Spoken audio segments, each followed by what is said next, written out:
सुखजिंदर सिंह रंधावा के लिए कठिन और मुश्किल वक्त। कल दोपहर 12 बजे जयपुर आ रहे प्रदेश कांग्रेस प्रभारी रंधावा। शेड्यूल तय था, लेकिन अब जूझना होगा अनशन की चुनौती से।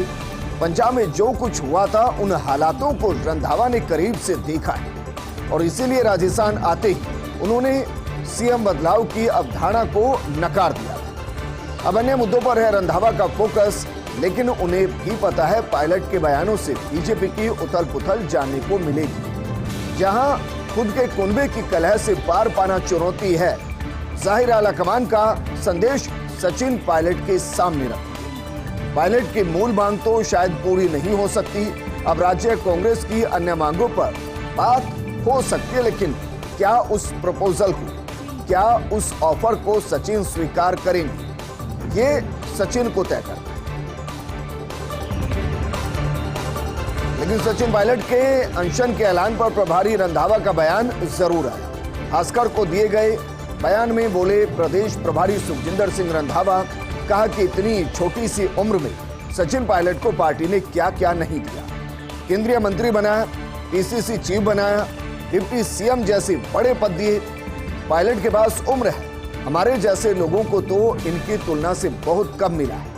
पंजाब में जब अमरिंदर सिंह को हटाया, तब मेरा नाम सीएम के तौर पर तय हो गया, लेकिन बन नहीं पाया। इसका मतलब यह थोड़ी है कि मैं कांग्रेस छोड़ दूंगा। मैं जब भी जयपुर आता हूं, हर बार पायलट को फोन करता हूं, उनके घर जाकर मिलता हूं, बात करता हूं। कम से कम मुझसे तो इसका जिक्र करना ही चाहिए था। मेरे से पायलट इस मुद्दे पर बात करते और मैं कन्विंस हो जाता, हो सकता है कि मैं भी उनका साथ देता।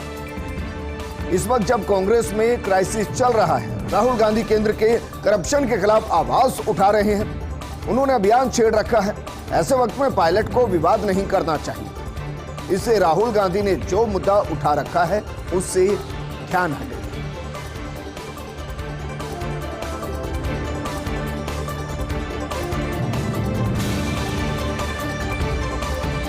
वहीं पायलट प्रकरण के ऊपर नेता प्रतिपक्ष राजेंद्र राठौड़ का बयान है। उन्होंने कहा कि लंबे समय के बाद चुप्पी तोड़ी है सचिन पायलट ने, लेकिन कहीं पर निगाहें और कहीं पर निशाना साध दिया है। इस सरकार पर भ्रष्टाचार के सवाल खड़े हुए हैं। कोयला खरीद से लेकर अन्य घोटालों पर क्यों नहीं बोले सचिन, ये सवाल भी उठा दिया गया। बाल विकास में पोषाहार घोटाले पर क्यों नहीं बोले सचिन, विधानसभा के पटल पर सचिन क्यों नहीं बोले। माथुर कमीशन बनाया था राज्य सरकार ने।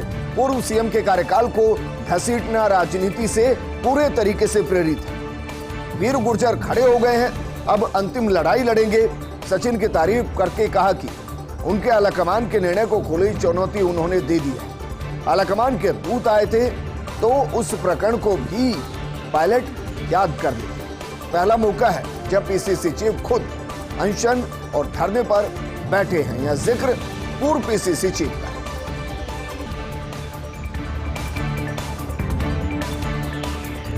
तो सचिन पायलट पर नेता प्रतिपक्ष राजेंद्र राठौड़ ने जोरदार हमला बोला और कहा कि पूर्व पीसीसी चीफ अपनी सरकार के खिलाफ अनशन पर बैठे हैं।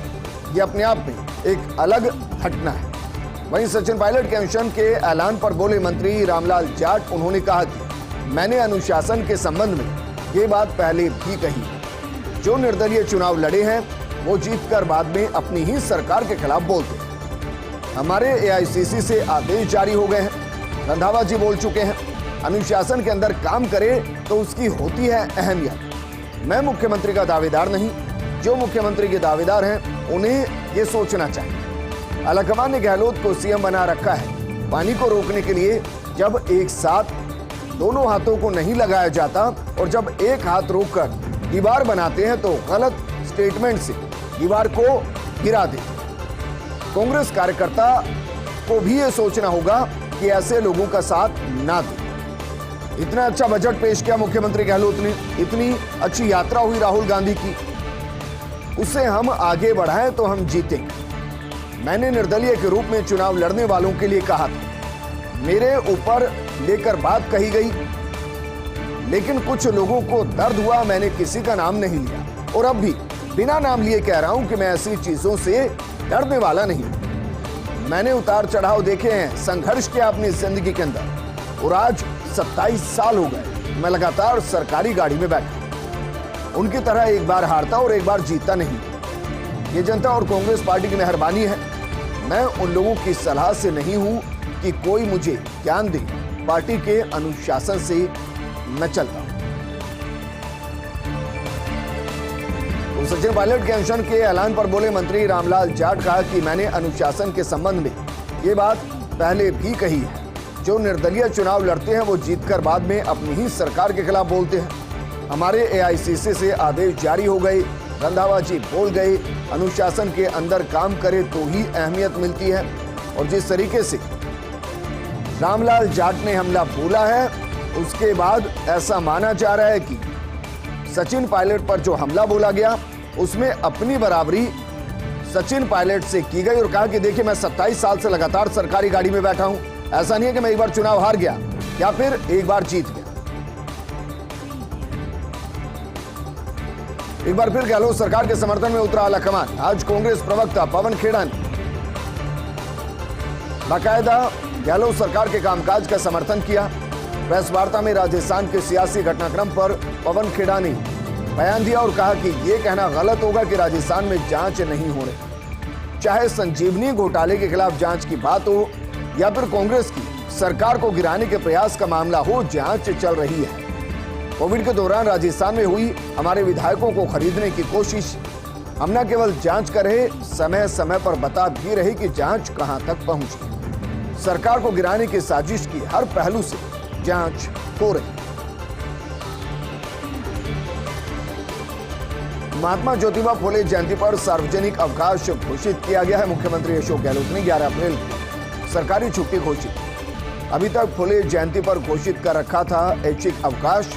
अब हर साल 11 अप्रैल को फुले जयंती पर रहेगी सरकारी छुट्टी। 11 अप्रैल को सरकारी दफ्तरों, स्कूल, कॉलेजों में भी छुट्टी रहेगी। राज्य में सार्वजनिक अवकाशों की संख्या 30 है।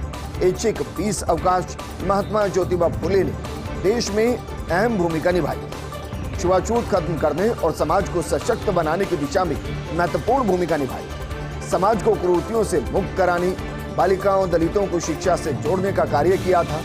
उन्होंने किसानों और मजदूरों के हक के लिए भी संगठित प्रयास किए थे। और ये कैसे प्रयास जिसकी वजह से उन्हें याद किया जा रहा है। और अब उनकी जयंती पर सरकारी अवकाश मुख्यमंत्री अशोक गहलोत ने घोषित किया। वहीं एक बार फिर से संकट बढ़ता हुआ कोरोना के बढ़ते केसों को लेकर चिकित्सा विभाग गंभीर हो गया है। प्रदेश के सरकारी अस्पतालों में तैयारियों की मॉकड्रिल चल रही है। केंद्रीय मंत्री के कहने पर मॉकड्रिल पूरे देश भर के अंदर की गई। सरकारी अस्पतालों की मॉकड्रिल की होगी राज्य स्तरीय समीक्षा। प्रमुख चिकित्सा शिक्षा सचिव टी रविकांत ने समीक्षा की है। वहीं एसएमएस अस्पताल में कोरोना की जांच को लेकर मॉकड्रिल की गई। एसएमएस अस्पताल में प्रबंधन ने सभी संस्थानों का और संसाधनों का जायजा लिया। अस्पताल में 2570 कुल बेड्स हैं, 1751 ऑक्सीजन बेड्स हैं, आईसीयू बेड्स 381 हैं, वेंटिलेटर्स के 371 बेड की सुविधा है। पूरे परिसर में कुल 11 ऑक्सीजन जनरेशन प्लांट्स लगाए गए हैं। एसएमएस अस्पताल में 10 अप्रैल तक 1750 टेस्ट हुए और इनमें से सिर्फ 59 मरीज ही कोरोना पॉजिटिव पाए गए। आरएसआरडीसी के प्रोजेक्ट डायरेक्टर को 17 सीसीए में चार्जशीट दी गई है। कार्यवाही में लापरवाही को लेकर कलेक्टर हिमांशु गुप्ता ने कार्रवाई की है। कार्य में लापरवाही को लेकर चार्जशीट जारी कर दी है। प्रोजेक्ट डायरेक्टर के सिंघल को थमाई 17 सीसीए की चार्जशीट। राजस्थान सिविल सेवा नियम 1958 के नियम 17 के अंतर्गत चार्जशीट थमाई। जोधपुर के पावटा स्थित न्यू बस स्टैंड से संबंधित कार्य प्रगति की रिपोर्ट पेश नहीं करने, 2022-23 में फर्नीचर खरीद के लिए निविदा आमंत्रित नहीं किए जाने पर चार्जशीट जारी की। कार्यों में शिथिलता बरतने पर भी चार्जशीट जारी की गई। वहीं अदानी मुद्दे पर महाविकास अघाड़ी में मतभेद की अटकलें। शरद पवार ने स्टैंड बदला है। इसके बाद अजीत पवार का बयान आया और अजीत पवार ने कहा कि अदानी मुद्दे पर महाविकास अघाड़ी में कोई मतभेद नहीं है। जब तक सोनिया गांधी, उद्धव ठाकरे और शरद पवार एक साथ हैं, तब तक महाविकास अघाड़ी को महाराष्ट्र में कोई खतरा नहीं। महाराष्ट्र विधानसभा में नेता विपक्ष हैं एनसीपी नेता अजीत पवार। और बात करते हैं बिजली स्टैंडर्ड्स में कपिल सिब्बल के इंटरव्यू की। संसद में सरकार के सामने विपक्ष को बोलने का मौका दिया जाता है, लेकिन विपक्ष को बोलने का मौका नहीं देना चाहती मौजूदा सरकार। संसद के मानसून और शीतकालीन सत्र से यही संकेत मिलते हैं। संसद के बाहर फैलने वाले जहरीले बयानों पर सरकार खामोश है। संसद की कार्यवाही रुकने से सरकार को फायदा हो रहा है। ट्विटर ने बीबीसी को दिया गवर्नमेंट फंडेड मीडिया का लेबल। बीबीसी के वेरीफाइड अकाउंट पर गोल्डन टिक के साथ लगाया गया गवर्नमेंट फंडेड मीडिया का टैग। इसे देखकर बीबीसी ने जताई ट्विटर मैनेजमेंट के सामने आपत्ति और किया इस मामले को जल्द सुलझाने का दावा। बीबीसी ने कहा ट्विटर को हम पर से ये लेबल फौरन हटाना चाहिए। हम इसे लेकर ट्विटर से बात कर रहे, इसे जल्द ठीक कर लिया जाएगा। मीडिया कंपनी ने कहा हम स्वतंत्र हैं और हमेशा से रहे हैं। हमें लाइसेंस फीस के जरिए सिर्फ ब्रिटेन की पब्लिक फंड देती है। बीजेपी के हिंद कार्ड के सामने कांग्रेस की अहिंदा रणनीति फेल। कर्नाटक के विधायक और बीजेपी महासचिव सीटी रवि का दावा, कर्नाटक में बेहतरीन तरीके से सरकार चला रहे मुख्यमंत्री बोम्बई। प्रधानमंत्री नरेंद्र मोदी बीजेपी के लिए है सबसे बड़ी ताकत। अल्पसंख्यकों, पिछड़ों, दलितों पर केंद्रित है कांग्रेस की अहिंदा रणनीति। इसके सामने बीजेपी के हिंदुत्व और विकास आधारित हिंद नीति। कर्नाटक में फिर से बीजेपी सरकार बनने की पूरी संभावना है। विकी बताओ का स्वागत है। कर्नाटक के चुनाव से पहले तरह तरह की मालाएं, पार्टियों में नेताओं को तरह तरह की माला पहनाने की होड़ मची। 2018 के चुनाव में क्रेन के सहारे लटकाई गई थी सेब की मालाएं। इसके बाद से माला के लिए नई नई चीजों का इस्तेमाल शुरू हो गया। 2022 में कुमारस्वामी की पंचरत्न यात्रा के दौरान बना रिकॉर्ड। विभिन्न प्रकार की मालाओं के लिए गिनीज बुक में नाम दर्ज किया गया। जनवरी में सिद्धारमैया को पहनाई गई मैसूर पाक की माला। कांग्रेस नेता सिद्धारमैया को 1000 किलो मैसूर पाक की माला पहनाई गई। कार्यकर्ता कर रहे तरह तरह की मालाओं का इस्तेमाल। नारियल हो, शिमला मिर्च हो, गन्ना, प्याज, वॉलीबॉल जूस के पैकेट हो, दूध के कार्टन तक से मालाओं को बनाया जा रहा है और उनका इस्तेमाल किया जा रहा है। छत्तीसगढ़ चुनाव में दांव पर नेताओं की मूंछ और बाल। आदिवासी कांग्रेस नेता खाद्य मंत्री अमरजीत भगत का ऐलान, 2023 में कांग्रेस हारी तो अपनी मूंछ मुंडवाने का ऐलान कर दिया। बीजेपी के 2 आदिवासी नेताओं ने भी खाई है ऐसी कसम। बीजेपी हार गई तो सिर मुंडवा लेंगे, नंद कुमार। वहीं बीजेपी नेता राम विचार नेताम ने किया ऐलान, बीजेपी सत्ता में नहीं लौटेगी तब तक नहीं कटाएंगे बाल।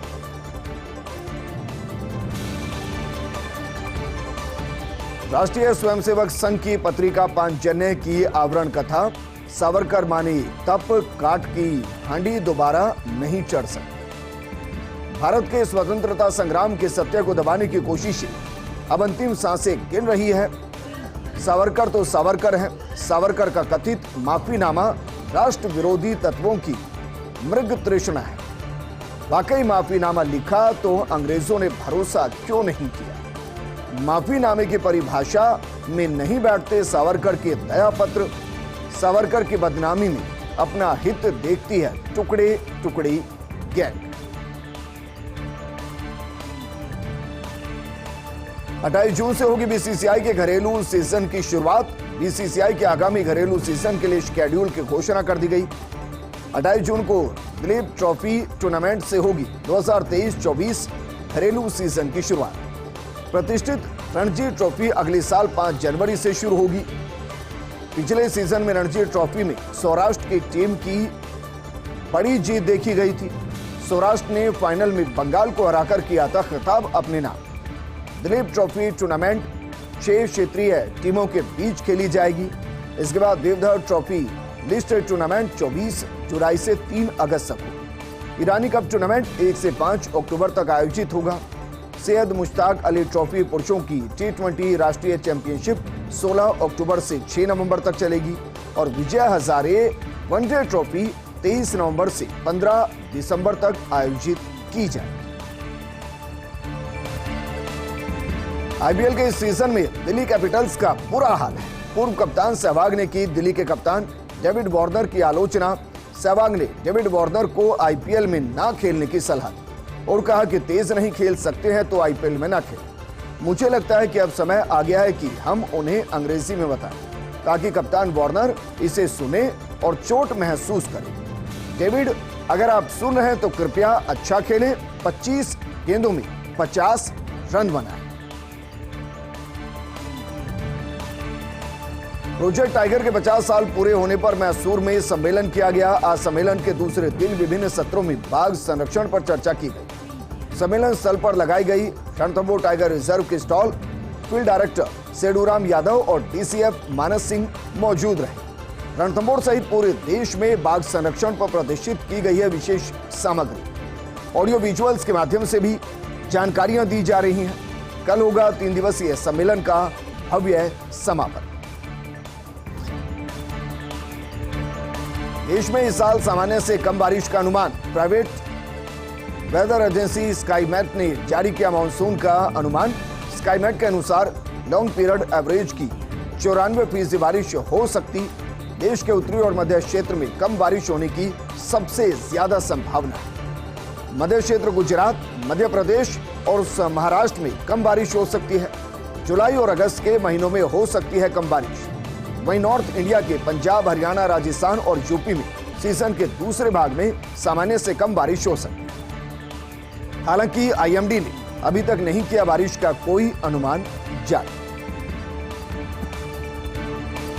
पश्चिम बंगाल की मुख्यमंत्री ममता बनर्जी का श्री से लगाव। राज्य की हर सरकारी योजना के नाम में श्री शामिल है। सड़क परियोजनाओं का नाम रखा जाता है रास्ता श्री। युवाओं से जुड़ी योजना युवा श्री, लड़कियों के लिए कन्याश्री। कन्याश्री के तहत उच्च शिक्षा का लाभ ले सकती हैं लड़कियां। रूपश्री योजना के तहत शादी कर सकती है महिलाएं। हाल ही हावड़ा की बेलूर में शुरू की गई योग श्री योजना। योग एवं प्राकृतिक चिकित्सा अस्पताल में योग श्री योजना शुरू की गई। ये राज्य के लोगों में स्वामित्व का भाव पैदा करने का प्रयास है। और अब बात करते हैं इंडिया टुडे की आवरण कथा। अजंता पर मंडराता खतरा। अजंता की गुफाओं के भित्ति चित्र बर्बाद होने की कगार पर पहुंच गए हैं। अनियंत्रित पर्यटक और संरक्षण के विवादित तौर तरीके। महाराष्ट्र में औरंगाबाद के पास चट्टानों में है करीब 30 गुफाएं। गुफाओं में 49,500 वर्ग फीट में फैली चित्रकारी पर गंभीर संकट है। 2008 से 2018 के दौरान हर साल अजंता पहुंचे करीब 4 लाख पर्यटक। पीक सीजन में एक गुफा में एक बार में करीब 100 लोगों की भीड़ होती है। 1985 में तय की गई थी गुफा में एक बार में 40 लोगों की सीमा। कोविड के बाद टूट गई सीमाएं, पर्यटकों की भीड़ उमड़ी। ऐसे में लापरवाही और संरक्षण के अभाव में भित्ति चित्र मिट रहे। एयर इंडिया फ्लाइट में पैसेंजर ने की क्रू से मारपीट में 2 क्रू मेंबर्स को आई चोटें। लंदन जा रही थी फ्लाइट्स। घटनाक्रम के चलते फ्लाइट्स को वापस लौटना पड़ा दिल्ली एयरपोर्ट। दिल्ली से लंदन जा रही फ्लाइट संख्या AI 111 में घटना हुई। आज सुबह 6:30 बजे लंदन की हीथ्रो के लिए भरी थी उड़ान। एयरलाइन ने यात्री के खिलाफ एयरपोर्ट पुलिस स्टेशन पर शिकायत दी। पुलिस ने FIR दर्ज कर आरोपी को अपनी कस्टडी में ले लिया। आरोपी जसकीरत सिंह है, पंजाब की कपूरथला का निवासी। अपने पेरेंट्स के साथ लंदन जा रहा था आरोपी जसकीरत। इस बुलेटिन में फिलहाल इतना ही, लेकिन आप बने रहिए फर्स्ट इंडिया न्यूज के साथ क्योंकि खबरों का सिलसिला लगातार जारी है। नमस्कार।